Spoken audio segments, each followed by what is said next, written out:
मेरे पास लोग आते हैं, वे कहते हैं ध्यान में बड़ी झलक मिली, लेकिन फिर खो गई।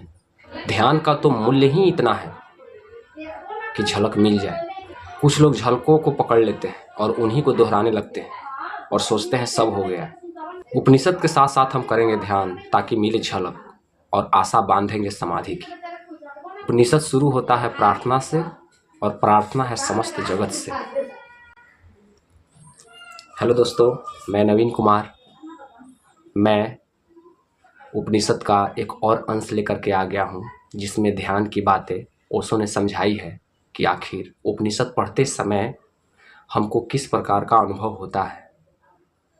उन्होंने कहने की कोशिश की है कि उपनिषद पढ़ते समय हमें ध्यान का बीच बीच में झलक मिलते रहता है, लेकिन उसी को अंतिम सत्य नहीं मान लेना है। हमारा अंतिम लक्ष्य होगा समाधि तक जाना। तो कृपया करके सभी लोग हमारी बातों को ध्यान से सुनेंगे, और सुनकर के ये मत समझ लेंगे कि हम समझ गए।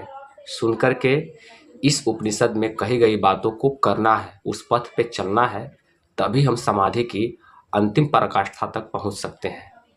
लेकिन अगर हम ये कह दें कि मैंने आपकी उपनिषद के हर बातों को सुन करके और समझ गया और मेरी बात हो गई, अब हम है ना कहीं भी और किसी भी माहौल में भीड़ में जा करके उपनिषद की बातें लोगों से आपकी तरह मैं भी चर्चा करने में सक्षम हूँ, तो फिर बात ही रह गई। उपनिषद का एक ही अर्थ होता है। उपनिषद ऋषि मुनियों ने बहुत ही परिश्रम और बहुत ही अध्यात्म की पराकाष्ठा पर जा करके और इसकी रचना करी है। तो इसका एक ही मतलब है, मनुष्य को और भी मनुष्य की क्षमता को, उसकी चेतना को एकदम अंतिम लक्ष्य तक पहुंचाना, अर्थात समाधि तक पहुंचाना। तो इसे समझना नहीं बल्कि इसे करके और उपनिषद से गुजरना है। ओशो का कहने का मतलब यही है। तो आइए हम ये समझते हैं कि ओशो ने उपनिषद को समझाते समय इसमें ध्यान की चर्चा करी है कि आखिर ध्यान का बीच बीच में झलक हमको किस प्रकार मिलता है, और उससे उसके सहारे से हमको समाधि के लिए रास्ता कैसे तैयार करना है। चलिए पढ़ते हैं। ओशो कहते हैं, मेरे पास लोग आते हैं, वे कहते हैं ध्यान में बड़ी झलक मिली, लेकिन फिर खो गई। अनंत प्रकाश हो गया था, फिर खो गया। आनंद ही आनंद हो गया था, लेकिन अब कहाँ है। अब खोजते हैं और मिलता नहीं। अब खोजते हैं और नहीं मिलता। झलक का मतलब है पास पहुंच गए थे। झलक तो खो ही जाएगी, लेकिन ध्यान ज़्यादा से ज़्यादा झलक ही दे सकता है। उस पर भी मत रुकना कि उसी झलक को पकड़कर बार बार खोजते रहना। ध्यान का तो मूल्य ही इतना है कि झलक मिल जाए। देखिए, ध्यान का मूल्य ही इतना है कि झलक मेरे को मिल जाए। और जब ओशो उपनिषद समझा रहे होंगे, तो उसमें ध्यान जो सुन रहा व्यक्ति है वो बीच बीच में अपने आप ध्यान में चला जाता है, फिर आगे जाना समाधि में, ताकि आप फूल ही फूल हो जाए, साक्षात फूल हो जाए। अगर आप फूल हो जाएंगे तो फिर आप अपने आप में एक रचना हो जाएंगे कवि के लिए। जब तक कवि हैं तब तक ध्यान है। जब आप फूल हो गए तो फिर समाधि में आप लीन हो गए। ध्यान में झलक है, समाधि में है हो जाना। वाह, क्या बोलते हैं? ध्यान में झलक है, समाधि में है हो जाना। झलकों पर मत रुकना। झलके बड़ी प्रीतिकर हैं। जब तक आप कवि हैं, उनका कहने का मतलब है कि जब तक आप कवि हैं तब तक आप झलक हैं, तब तक आप ध्यान हैं। और जैसे ही आप फूल हो जाते हैं तो समझिए आप समाधि में चले गए, आप समाधि हो गए।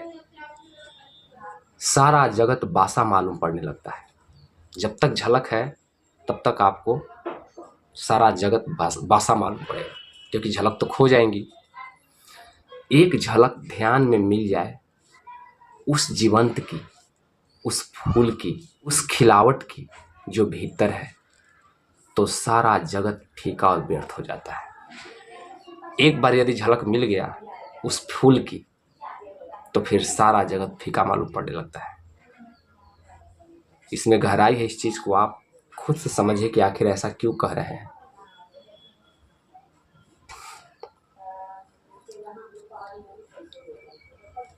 लेकिन फिर कुछ लोग झलकों को पकड़ लेते हैं और उन्हीं को दोहराने लगते हैं और सोचते हैं सब हो गया।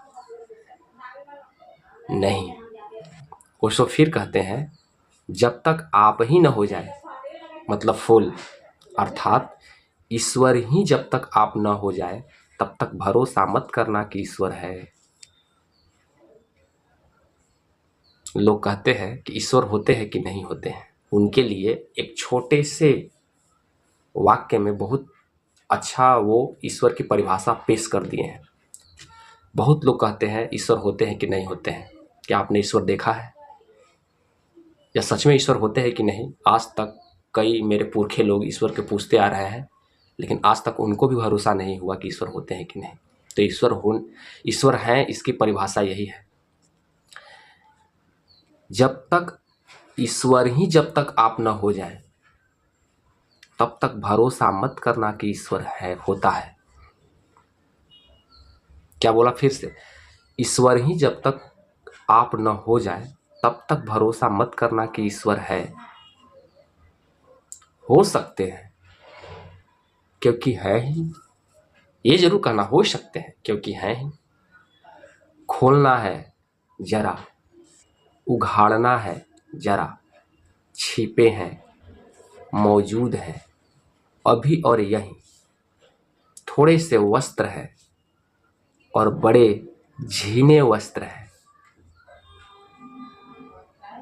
कि चाहे तो अभी उतार कर फेंक दे और नग्न हो जाए। कहने का मतलब कि आपके और मतलब हमारे और ईश्वर के बीच में, हमारे और ईश्वर होने के बीच में वस्त्र का फर्क है। बहुत झीना वस्त्र, रेशमी धागा वाला, वो बस उतरा कि आगे कहते हैं और ईश्वर हो जाए, बस वही उतारना है। वही उतारने के लिए उपनिषद की रचना करी गई है। उसको कहने का मतलब यही है। तो उपनिषद को उन्होंने कहा है कि समझना नहीं है, उपनिषद को करना है। उपनिषद में कही गई बातों से होकर गुजरना है। लेकिन बड़ी पकड़ है, आगे कहते हैं। झीने तो हैं, लेकिन पकड़ गहरी है। उसी झीने को हम पकड़ लिए हैं, और उसी जो वस्त्र, जो झीनी वस्त्र है, उसी को हम मजबूती से पकड़ लिए हैं। और पकड़ना है मेरे को ईश्वर को। इसलिए जब उपनिषद को समझा रहे होते हैं, तो बीच बीच में ईश्वर की झलक मिलती है कि नहीं नहीं नहीं, जिसको पकड़े हैं वो असली चीज नहीं है। क्योंकि मैंने देखा, कई बार देखा, उस उपनिषद को समझते समय कई बार देखा कि रास्ता अभी और है। चलिए आगे कहते हैं ओशो। हमारा कहना क्या कहना, ओशो के कहना तो कुछ और बात होती है। क्यों है यह पकड़ इतनी? प्रश्न भी करते हैं, क्यों है यह पकड़ इतनी? कि यह पकड़ है क्योंकि हम सोचते हैं ये वस्त्र ही हमारा होना है। देखिए, पूरी जिंदगी वस्त्र को ही पकड़े रह जाते हैं। यही हम हैं, इसके अलावा हमें और किसी अस्तित्व का पता नहीं। तो ये पकड़ हमको कहाँ से आती है भाई? हम तो जन्म लिए थे साफ सुथरा, तो फिर ये पकड़ कहाँ से आ गई? आसपास के माहौल से, दोस्त यार से, समाज से, माता पिता से। हम तो यही कहेंगे, हमारा प्रथम गुरु माता पिता होते हैं।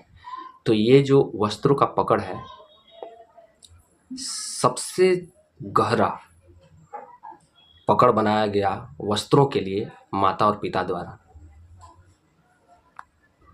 क्यों भाई? क्योंकि उनको भी अस्तित्व का पता नहीं, तो जो उनको जो पता था वो हमको दे दिए विरासत में कि लो यही समाज है, यही तुम हो, यही तुम्हारा नाम है। और हम उसी को सच मान लिए, और इसीलिए पकड़ छूटती नहीं।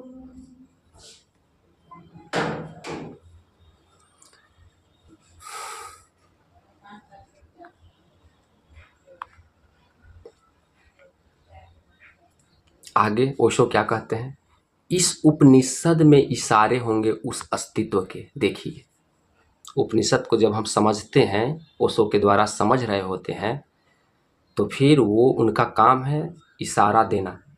बार बार जब वो समझाएंगे तो अस्तित्व के बारे में इशारा बार बार देते रहेंगे, और हमको तब ध्यान से उनकी बातों को सुनना है और फिर रास्ता बताएंगे। तो पहले हमको उपनिषद समझाते समय उनके लिए चस्का लगाएंगे, आदत लगाएंगे, और जब आदत लग जाएगी तो फिर हमको खुद बेचैनी हो जाएगी कि ओशो, भगवान ओशो मेरे को बताइए, तो उस तक हम कैसे जाएं। तो फिर वो रास्ता बताएंगे। तो ओशो का काम है आदत लगाना, और जैसे ही आपकी आदत लग जाएगी तो फिर आप खुद, आपके मन में, कहा जाता है कि जब तक आपका मन नहीं है जीवन में कुछ करने के लिए, तो दुनिया के कोई गुरु आपको वहां तक नहीं ले जाएगा, जब तक कि आप इंटरेस्टेड नहीं हैं। तो ओशो का काम है इंटरेस्ट जगाना। फिर से, इस उपनिषद में इशारे होंगे उस अस्तित्व के जो वस्त्रों के पार है। अब आपका जैसे ही इंटरेस्ट बढ़ा तो फिर आपको ध्यान करवाएंगे ओशो। ठीक है, फिर जब तुम चाहते हो कि उनकी झलक से, उनकी झलक का हम बार बार दीदार और उन्हीं वही हो जाएं, तो उसके लिए चलो हम ध्यान कराते हैं, और ध्यान के माध्यम से ले जाएंगे समाधि तक, ताकि मिले झलक और आशा बांधेंगे समाधि की। मतलब समाधि अंतिम रास्ता है, अंतिम सफलता है ईश्वर तक जाने की, ताकि हम भी हो जाए वही। और सबसे इंटरेस्टिंग बात जानते हैं, जितने भी संत महात्मा हुए हैं, बुद्ध भगवान हुए, स्वामी विवेकानंद हुए, उनके गुरु रामकृष्ण परमहंस हुए, अरविंद घोष हुए, सभी ने समाधि तक गए ही गए। तो फिर हम न जाएं और सोचे कि हमको मिल जाए वो सब, तो ये हो नहीं सकता। और हम 10 साल तैयारी करते हैं 10th की, 5 साल 7 साल तैयारी करते हैं इंजीनियरिंग की, इसमें क्या हम 3 से 4 साल नहीं दे सकते हैं? फिर जो मर्जी करेंगे। तो जिसे हुए बिना कोई संतोष नहीं, जिसे हुए बिना न कोई संतोष है, न शांति है, और न कोई सत्य है। देखिए, तो फिर वो सबसे बड़ी संतोष जो हमें धन दौलत में मिलती है, और जब हम मरने के अंतिम पड़ाव पर आते हैं तो लगता है कि नहीं, मैं अपने जीवन में बहुत बड़ी भूल करी, सब चीज़ पा लिया, लेकिन कुछ तो है जो मुझसे छूट गई। तो आगे कहते हैं ओशो, उपनिषद, देखिए, अब उपनिषद शुरू कहाँ से होता है? उपनिषद शुरू होता है प्रार्थना से। लीजिए, पहले ही आपको झुका दिया गया है। किसी का मजाल जो मुझे झुका दे, लेकिन उसके आगे मैं झुकूंगा जो मेरे लिए सोचता है, जो मेरे लिए मरता है, जो मेरे फ्यूचर के बारे में सोचता है। और वो उपनिषद है जो हमें आनंद की अंतिम पराकाष्ठा तक ले जाना चाहता है, जो हमें शांति की अंतिम पड़ाव तक ले जाना चाहता है, हमें संतोष, शांति और सत्य से परिचित कराना चाहता है। तो इसलिए कहता है उपनिषद कि देखो भाई, अगर मेरे पास आते हो, मुझे समझने के लिए आते हो, मुझ में होने के लिए आते हो, तो उसका पहला चरण है प्रार्थना। तुम्हें पहले प्रार्थना करना होगा, तुम्हें पहले झुकना होगा। तो किससे प्रार्थना भाई? प्रार्थना समस्त जगत से, ये नहीं कि खाली मुझसे या अपने आप से, पूरे जगत के सामने झुकना पड़ेगा। तो मन में थोड़ा अहंकार भी हो सकता है, पैदा हो जाए, तेरे झुकने, झुकेंगे, झुकने वाली बात तो नहीं हो सकती। ठीक है, तो फिर जिसको तुम पाना चाहते हो या जिसको हम पाना चाहते हैं, उन्होंने भी समस्त जगत के सामने झुक गया।